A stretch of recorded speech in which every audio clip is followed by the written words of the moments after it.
Alrighty, hello kiddos. Hope you guys are doing well this week as well. Well as well. So, so we've been working on quadratics and factoring when a was equal to 1, super simple.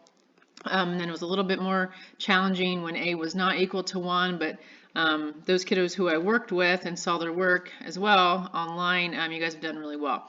So now we're going to talk about how to solve once we have factored. So we're going to be using something called the zero product property, and super important. So if we were just to look at this equation, a times b times c times d equals 0, what values of a, b, c, and d would make the equation true? So think about that. What does one of them at least have to equal? One of them has to equal 0, right? Because anything's times 0, that's only way we're going to get 0 as the product. So what the zero product property tells us is that if a times b equals 0, then a equals 0, or b equals 0, or a equals b, which is 0. Okay? So what we're going to do is we're going to set, after we've factored something, we're going to set each of those, just kidding. We're going to first set the quadratic equal to 0 if it's not equal to anything right then, or move everything onto one side so that it is equal to 0. And then what we're going to do is we're going to set each of the factors equal to 0 and solve. Okay? So in this particular, sorry for all the movement, in this one right here, we have a factor of c minus 5, and we have a factor of d. So this equation is saying that the expression c minus 5 times the expression of d is equal to 0. So we know, using the zero product property, that c minus 5 could be equal to 0, and d could also be equal to 0. So in this case, c minus 5 is equal to 0. Gosh dang it. Is equal to 0. And then also d is equal to 0. That's what the zero product property tells me. So in this case, I know that d is equal to 0, and c is going to be equal to, I just solved this easy little one-step equation, add 5 to both sides. So c is equal to 5. So I've solved this equation. Okay, so now let's look at the next one. This is something a little bit more similar. You had used, c and c in this case, but same idea. Using the zero product property, okay, I set this entire thing, this entire factor, equal to 0, and I set this entire factor equal to 0. So my solution for number 4 is c equals 5, and I subtract 3 on either side. D is equal to negative 3. Those are my two solutions. Okay? All right, so let's move down. All right, so let's look at number 5. This one's a little bit different, right? This one's different in the sense that it's not set equal to 0. The zero product property doesn't work unless the equation is set equal to 0. So we need to make it set equal to 0. So I need to remove the negative 5 from the right side so that the right side is equal to 0. So think about how I could do that. Right, so I add 5 to both sides. Okay, it goes away, it's equal to 0, so now I'm left with x squared minus 11x plus 24 is equal to 0. Okay, now we know how to solve this, right? A is equal to 1, so I'm simply looking for factors of 24 that have a sum of negative 11. You can hear my children yelling at each other in the background. So we know both of my factors are going to have to be negative. So let's think. Negative 8 and negative 3 multiply together to get 24. However, when you add them, they get negative 11. So again, since a is equal to 1 here, I know that my two factors are going to be x subtract 8 from here, and my other factor is going to be x subtract 3 from here, and I set it equal to 0. Now I can use the zero product property because it's set equal to 0. So what I do is I set each factor. So x minus 8 is a factor. X minus 3 is a factor. I set each factor equal to 0 and solve. So x minus 8 is equal to 0. That's where this one is. And then I'll do x minus 3 is equal to 0. When I solve the top one, x is equal to 8. That is one of the solutions. And then down here, x is equal to 3. I have two solutions, 8 and 3. Okay, let's look at number 6. Number 6 is a little bit different. I don't have a C term. But that's okay. So let's look at this. Is there a common factor in number 6? Look at both of these terms here, 7x squared and x. Is there a common factor that I can factor out? Absolutely. X is in both of them, yes? So I factor out an x. X times what is 7x squared? Yep, 7x. X times what is x? Positive 1.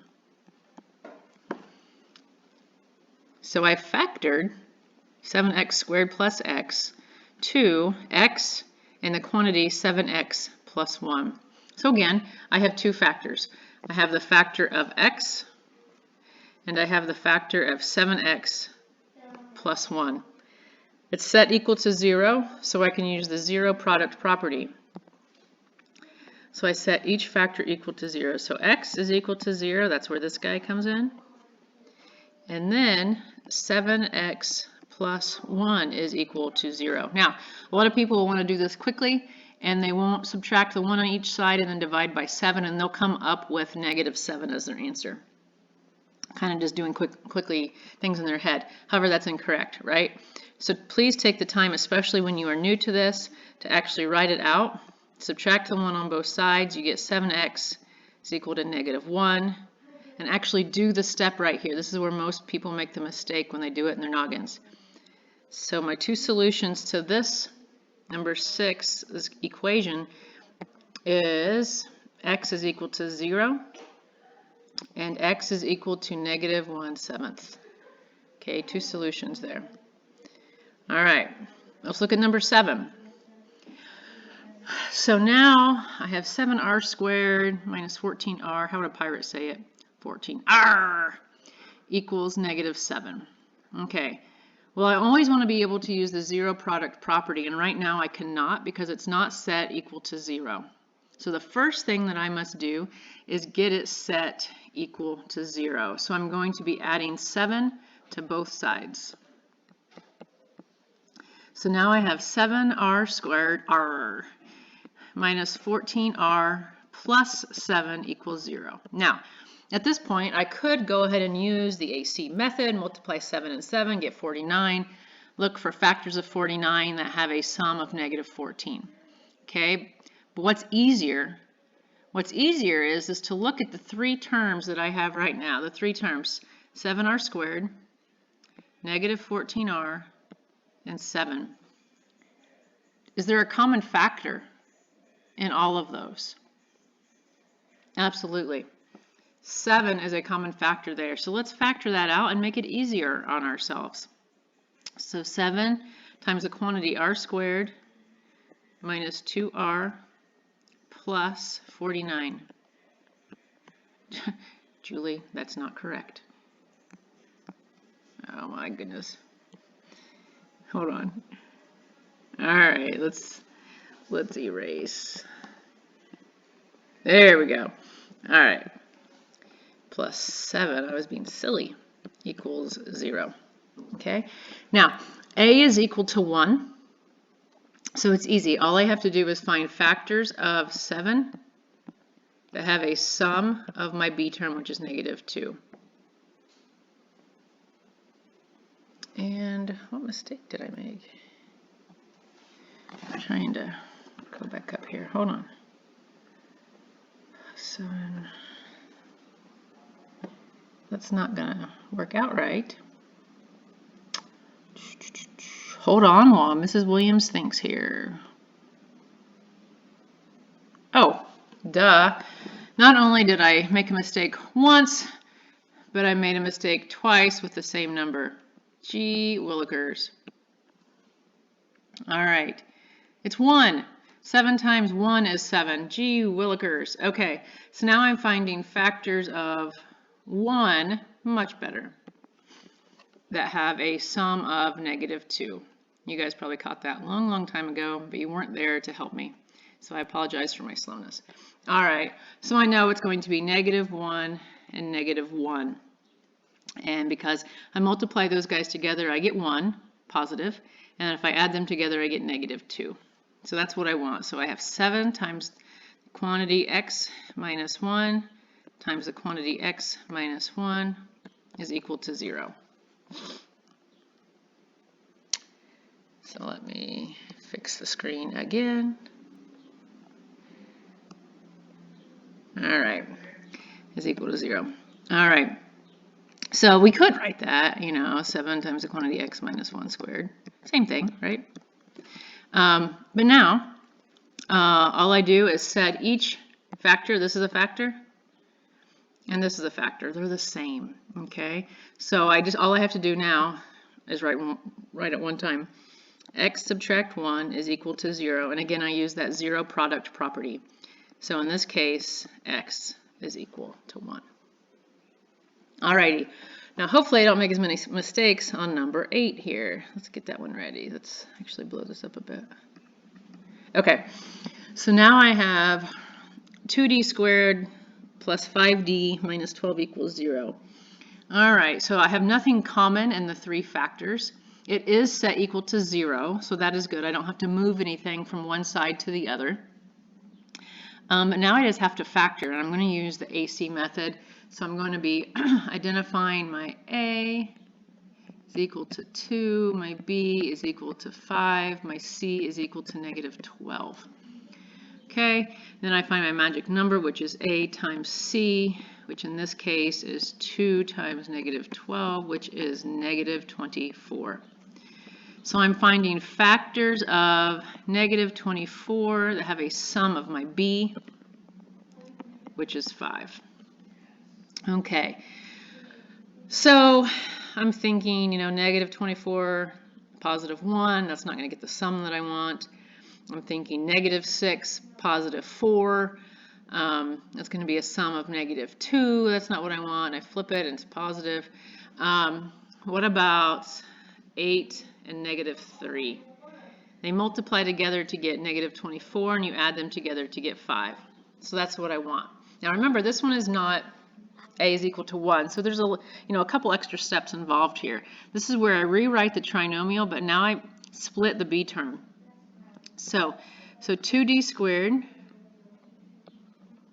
plus 8d minus 3d minus 12 equals 0. Again, I'm taking these two and putting them here. So this is split. This entire equation is equivalent to this one. They have to be, or it's not going to work out right. Okay. All right. So now I look at these first two terms and I determine what is common there. Well, a 2 is a common factor there, and a d is a common factor. So I'm going to factor that out. I'm going to get 2d times the quantity d plus 4. And then I'm going to look at these two, and I see that, let's see, -3 is common there. So I factor out my -3, and -3 times what is -3d? Well, that's d. -3 times what is -12? That's +4, equal to 0. So again, this is equivalent to this is equivalent to this. Okay, still the same thing. Now, if I've done everything correctly, then this what the expression in the parentheses will be the same as the expression in the parentheses over here, and it is. So that is one of my factors, d plus 4. My other factor is going to be 2d minus 3. Now, remember, this is a binomial times a binomial. Okay, we're not adding them. If we were adding them, then it wouldn't be equivalent to what we started with. So I'm multiplying those two binomials times each other. Now, that will then allow us to use what property? The zero product property. So again, now I have two factors. I have the factor of d plus 4, and I have the factor of 2d minus 3. I have to split apart the factors and solve for each. So this guy's going to come over here. So d plus 4, set it equal to 0. And 2d minus 3, set it equal to 0. I'll subtract 4 over here. D will be equal to negative 4. Okay, those ones are easy, but when it involves the fractional ones, I really, encourage you to write it out. So add 3 to both sides. So 2d equals 3. Divide by 2, divide by 2. D equals 3 halves. And d equals negative 4. You have two solutions. Okay. Alrighty. All right, so here we go. We have two factors again, 2x minus 1 and x plus 3. I'm just asking you to solve. It's already set equal to 0. So we can use the zero product property. So again, we split them apart. 2x minus 1 is equal to 0 and solve. And x plus 3 is equal to 0 and solve. Over on this one, I add the 1 to both sides. So I get 2x equals 1. Divide by 2, divide by 2. X is equal to 1/2 as one of my solutions. And on the other side, x is equal to negative 3. Two solutions there. All right. If we look at number 2, that one's a little bit different. We can still use the zero product property, even though it's not a quadratic. Now we have 3 factors, t minus 4, 3t plus 1, t plus 2 equals 0. Again, you can apply the zero product property. So we just set each factor equal to 0 and solve. So t minus 4 equals 0. 3t plus 1 equals 0. And t plus 2 equals 0. So t is equal to 4. T is equal to negative 2. Subtract the 1 on each side. 3t is equal to negative 1. Divide by 3, divide by 3. Negative 1/3. So t is equal to 4. Is equal to negative 1/3 and negative 2. Okay. Let's look at number 11 here. I put this one in here because it's just a reminder. I cannot just factor the trinomial that we currently have on the left. I can't just do that and then set them equal to 0. First step, I have to get this set equal to 0, so I have to subtract the 4 on both sides. Okay, so that's why that one was in there. Just to remind you, you have to set it equal to 0. Alrighty, 17. Let's look at this. I want you to think about this one, so I'm not going to tell you the answer right away. It says write an equation in factored form that has solutions. Okay, so that means after you've set them equal to 0 and you've solved for them as x equals 2 and x equals 3. What would that look like? You know, something times something is equal to 0. What would go in those two sets of parentheses? Think about that. Or you can pause it because I'm going to keep talking here. I want to make it so that x is equal to 2 and x is equal to 3. So I have to have something that x something equals 0 and then x is equal to 2. So what could this one be so that x is equal to 2? What could this one be so that when you solve it, x is equal to 3? Oops. Gosh dang it. Sorry, guys. Minus...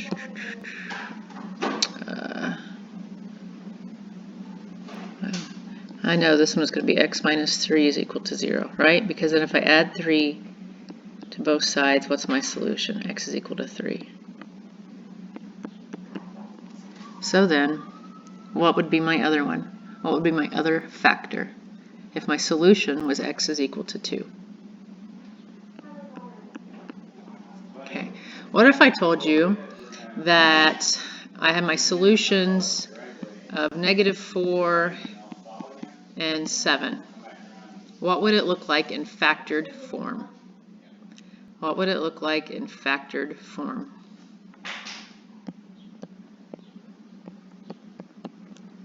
My x and my x have to be a +4, right? And have to be a -7. All right. I liked this one too. Okay, so now, sort of a word problem. It says Quinn looks at the equation, the quantity x minus 5 times the quantity x minus 6 equal to 2, and says that since the equation is in factored form, it can be solved as follows. So what Quinn has done, it's a girl, right? Yes, her, show her. Okay, Quinn says that since it looks like this, she can, the one factor of x minus 5, she can just set that equal to 2, and then the other factor of x minus 6, she can just set that equal to 2 and solve. Why is she not right? Why is she not right? Is there a 2 product property? No. There's only the 0 product property. Okay, so if you were actually given that equation of x minus 5 times x minus 6 equals 2, what you would have to do, and you'll see these, you'll have to actually multiply these two binomials together. Okay, so you get x squared minus 11x plus 30. That's just the product of those. You could use the box method if you wanted to. Equals 2. Now we know we have to get it set equal to 0 in order to use the 0 product property. So I have to subtract the 2 on both sides. So x squared minus 11x plus 28 is equal to 0. Much better. A is equal to 1. I know it's going to be -7 and -4. Right? Those are the factors because I have to find factors of 28 that have a sum of -11. And then I can use the 0 product property. I set x minus 7 equal to 0 and solve, and x minus 4 equal to 0 and solve. So x is equal to 7, which she actually had that one right, and then x is equal to 4. She did not have that one right. Okay, so those are lots of examples. I'm going to assign you some problems as well that are very, very similar. Remember to always set it equal to 0 first. And then feel free to ask me any questions as you come to any that you may not understand. Thanks.